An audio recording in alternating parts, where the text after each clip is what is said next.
It's quite ironic when you consider it. Most of us spend our workdays dreaming about our free time. Yet when evening finally arrives, and this might resonate with you, we waste it. We end up scrolling mindlessly, watching random videos, or just sitting there, feeling too tired to do anything meaningful.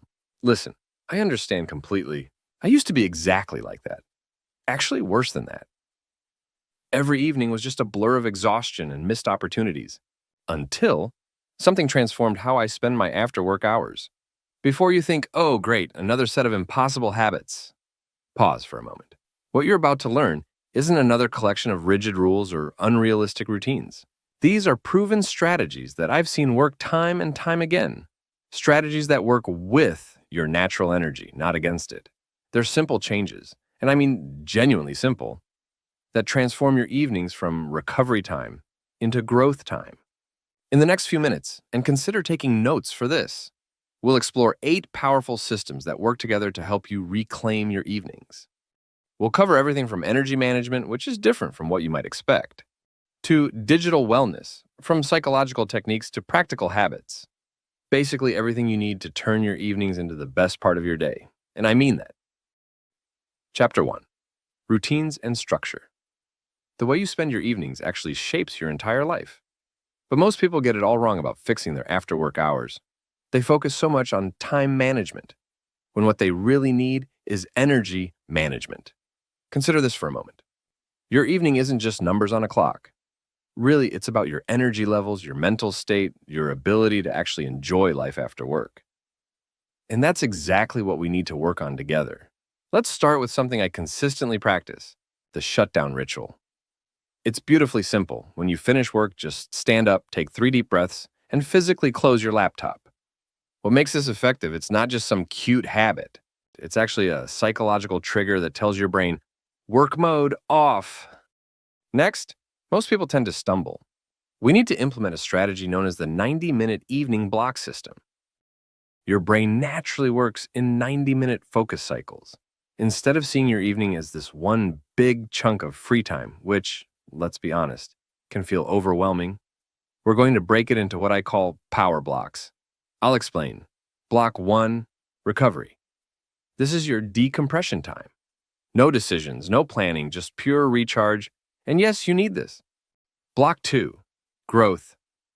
Whether it's learning something new, getting some movement in, or working on a hobby, this is when your energy starts climbing back up.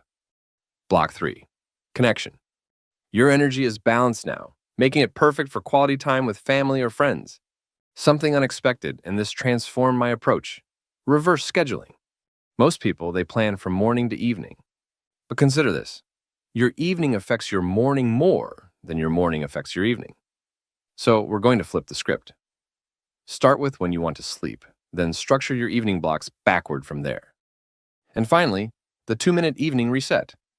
Every time you switch activities, take just 2 minutes to physically reset your space.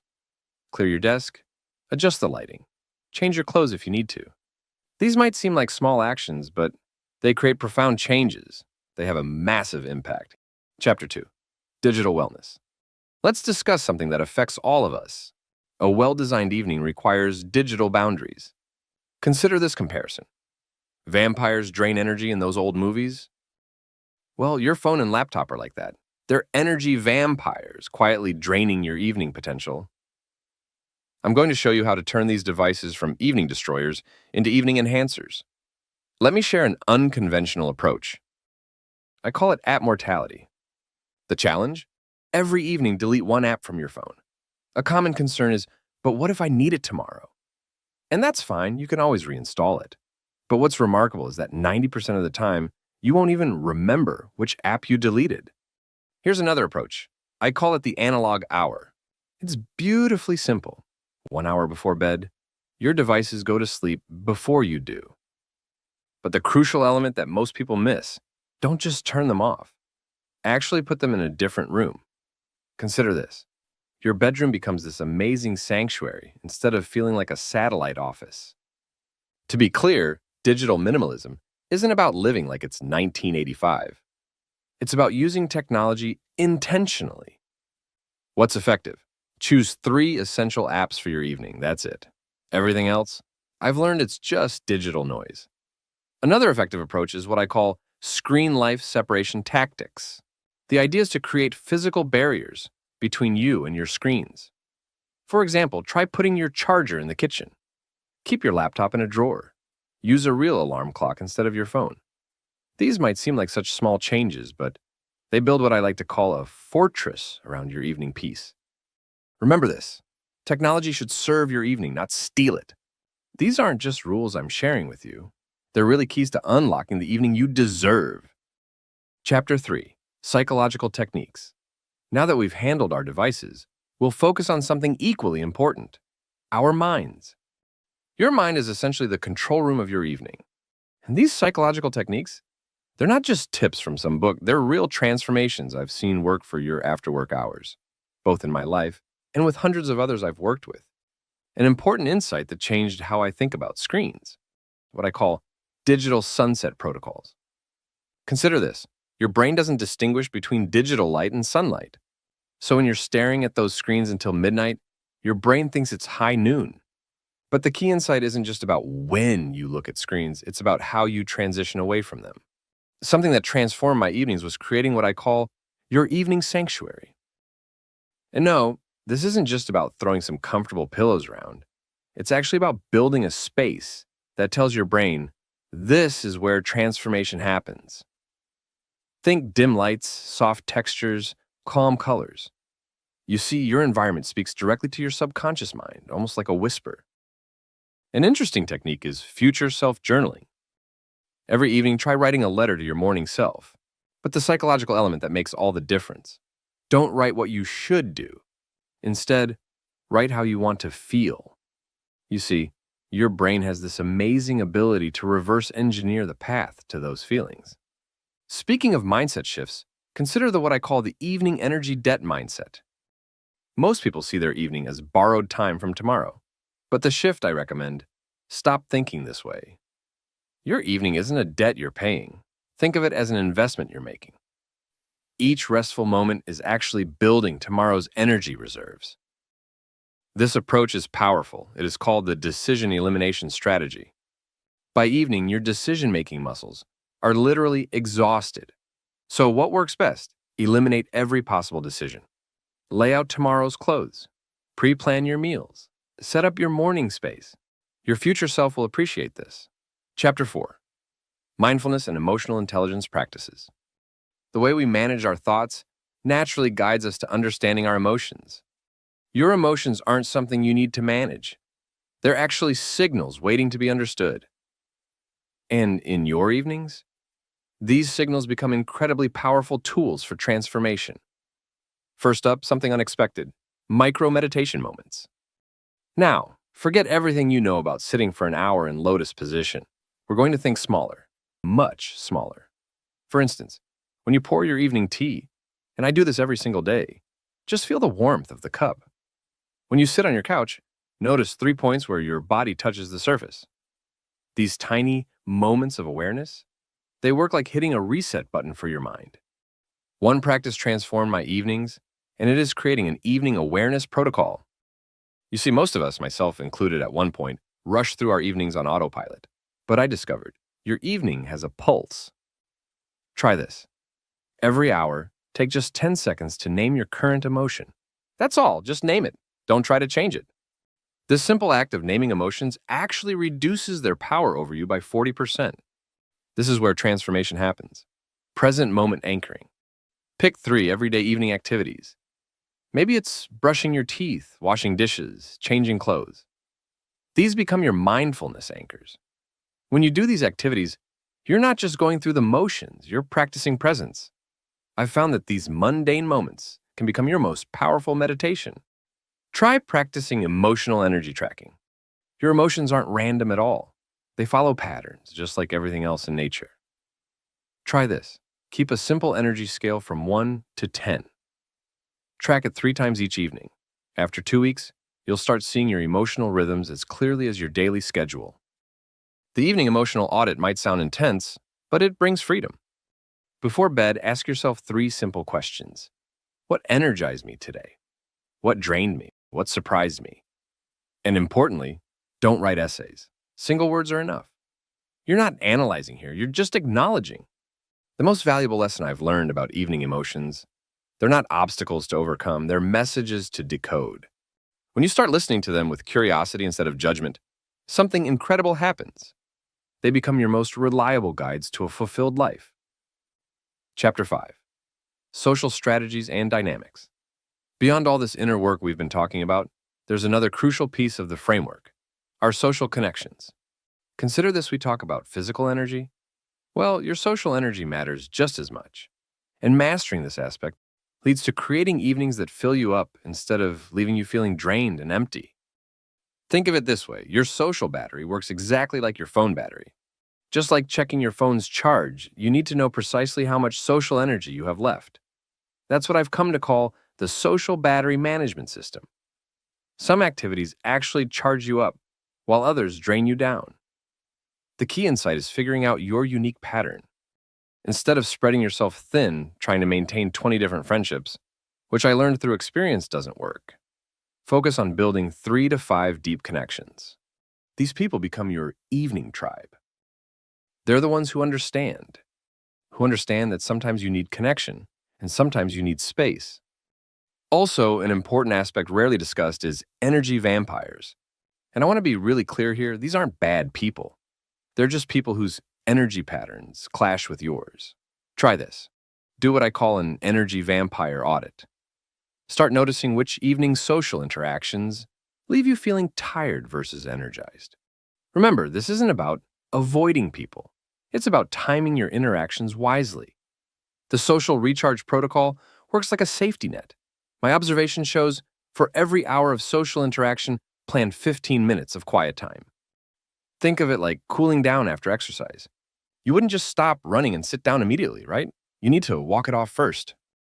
What shifted my perspective is that the connection-productivity balance. What if connection is productivity? Those evening conversations might actually be recharging your creativity, problem-solving, and emotional resilience in ways we never realized before. Think about mapping your social energy the same way you'd map a city. Some places naturally energize you, others drain you. Some people lift you up, others, well, they require more energy than you might have to give. And understand this: being selective isn't selfish, it's being sustainable. It's about creating evenings that work for everyone involved. Chapter 6. Creative Approaches for Habit Formation. Now that we've understood the social aspects, we can turn these insights into lasting habits. An insight from working with hundreds of people is that building evening habits isn't about forcing yourself to change. It's about becoming an architect of small, powerful actions that transform your life naturally. The key element being naturally. Try micro-habit stacking. Instead of trying to build one big, overwhelming habit, which never works, we stack tiny ones together. Each one should take less than 30 seconds. That's the optimal time. It works like this: when you walk through your front door, hang your keys, take off your shoes, and change your clothes. See what happened there? 3 micro-habits, 1 natural moment. Something significant emerges when you find your evening keystone habit. Think of it like the first domino that makes all the others fall. For me, personally, it's making a cup of tea. Such a simple thing, right? But this simple act sends a signal to my brain. The evening transformation begins now, and from there, everything else just flows naturally. Most people make this mistake. I certainly did. They try to stick to one hobby every evening. That's essentially like eating the same meal every single day. Instead, try creating a wheel of 4 different activities: reading, drawing, music, crafts, whatever speaks to you. Rotate through them. Your brain absolutely loves this variety, and it completely prevents evening boredom. Another thing you can try is the daily experiment protocol. It might sound like something from a science lab, but it's incredibly playful. Each evening, try one tiny new thing. Maybe sit in a different chair. I started doing this and it changed my perspective. Use your non-dominant hand for something simple. Play music you've never heard before. These small experiments, they keep your brain flexible and your evenings interesting. This is where real impact occurs: creative cross-pollination. Start letting your evening activities blend together naturally. If you're learning guitar, try doodling the chord patterns. If you're reading, actually act out the scenes when you're alone. I found that when activities mix like this, your brain creates these amazing new neural pathways. Evening boredom, it becomes literally impossible. And finally, a valuable lesson I wish I'd known years ago is to embrace the idea of a creative fallow period. Sometimes your evening energy will be low. But here's the thing, that's not failure, it's actually your brain's natural reset. These quiet moments aren't empty at all. They're like a field resting between harvests, preparing for your next creative burst. Chapter 7, Energy Management, Cognitive and Physical Optimization. All these habits we've been talking about, they need energy to sustain them. Consider your brain and body as the power plants of your evening. And what's notable, understanding how to manage them changes everything about your after-work hours. First, movement snacking. Now, forget about forcing yourself into a full workout when you're already tired. Instead, we're going to take tiny bites of movement throughout your evening. It's straightforward. Stand up every 30 minutes, stretch for 60 seconds, do 5 jumping jacks between tasks. And the important point, these aren't exercise, they're energy boosters. I've observed something noteworthy about evening energy. It follows this natural curve. Visualize like a wave.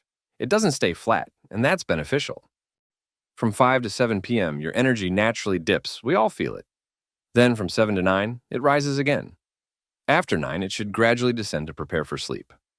Working with this curve, not against it, that's the real secret to mastering your evening energy.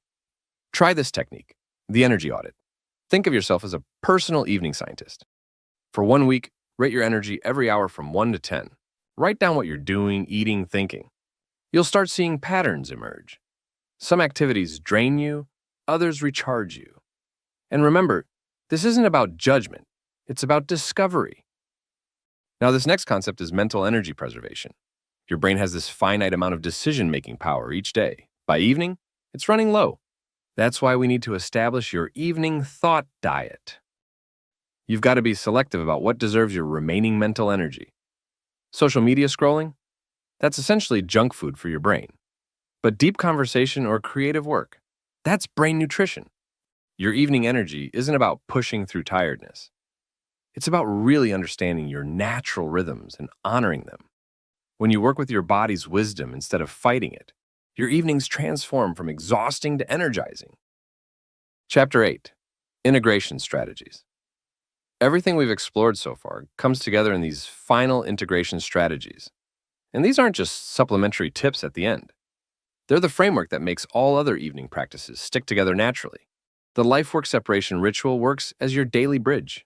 You see, most people try to build this solid wall between work and life, but that actually creates more tension than it solves. Instead, what we're going to do is build a bridge. Picture creating a 15-minute transition space. With each step across this bridge, you're moving further from work mode and closer to life mode. A key insight about boundaries, it's not about building walls at all. Think about training a puppy for a moment. You know how gentle, consistent guidance works better than harsh rules? That's exactly what we're doing here. When work tries to creep into your evening, and it will try, don't fight it. Simply guide your attention back to your personal life, just as you gently guide a puppy back to its bed. Finally, we come to what ties everything together, the whole life integration framework. Your evening isn't some separate part of your life. It's actually the foundation of it.